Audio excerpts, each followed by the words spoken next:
It's crazy to think that not too long ago, this used to be my main video camera, and it's evolved a long way since then. So let me tell you about that.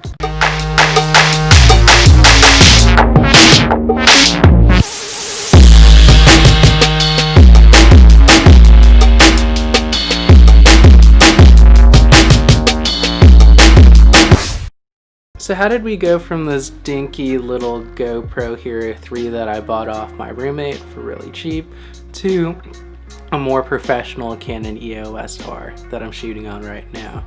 And this story, you know, is one that evolved over years, a long period of time, as well as learning all these different things in terms of the whole filmmaking process. So let me show you what I mean by that. So a lot of people say that you don't need to buy new gear and that story is all that matters. And to an extent, they're right, but they're not telling you the full story on that.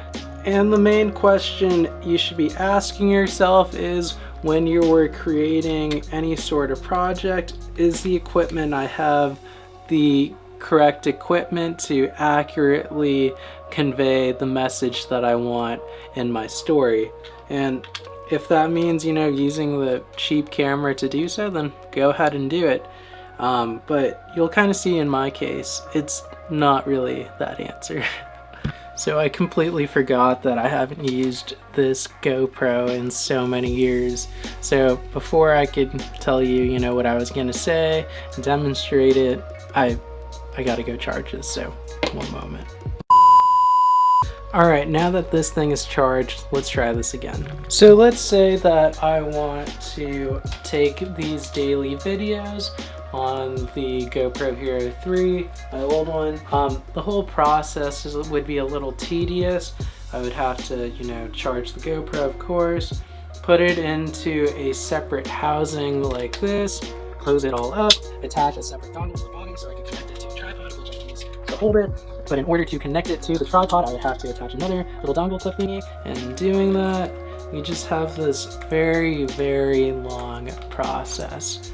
And once it's all good and ready to be set up, it'll start to look something like this, by which I will go ahead and set it up in the location that I want it to be in. And once it's all set up, it's still really difficult to use. I mean, it only has 2 buttons on it. One pretty much to start the camera and then one to turn it on and off. So this makes it a lot more difficult to see, you know, the composition of the shot, as well as how well my lighting is for the specific one. And you ready to see what that footage would look like?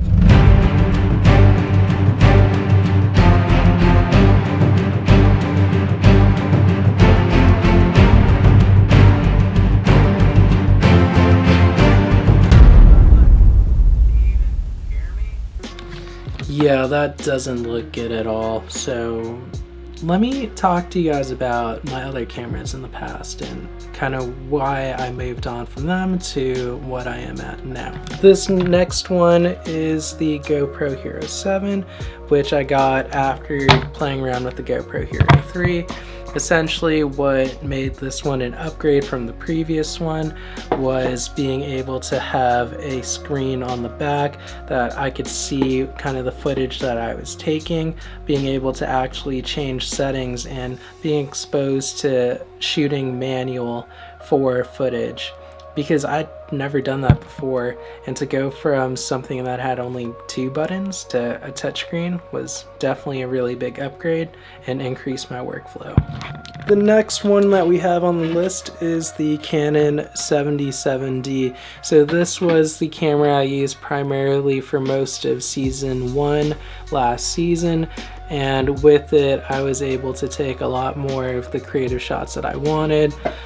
As you could see, this one was a lot more of an upgrade with a flip out screen that also you know, flips forward, kind of like the EOS R right now. So I could set up my composition a lot better and get the shots that I'm looking for. And to finally being able to shoot on the Canon EOS R, which we're using right now.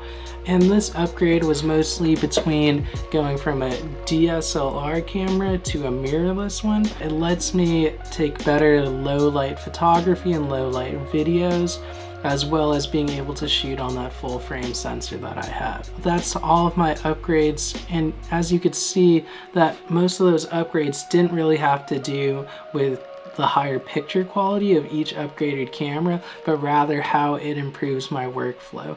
Like going from the GoPros that were super modular, where they needed very specific items and you had to attach them all and put them together, to moving on to the DSLRs and these cameras that pretty much had all those additional parts that you needed to put on it already, and it just makes it so much easier. So instead of focusing on making sure that you have all the equipment and you have it on and taking the time to put it on, you could be spending more time taking the footage and developing the content that you want to make.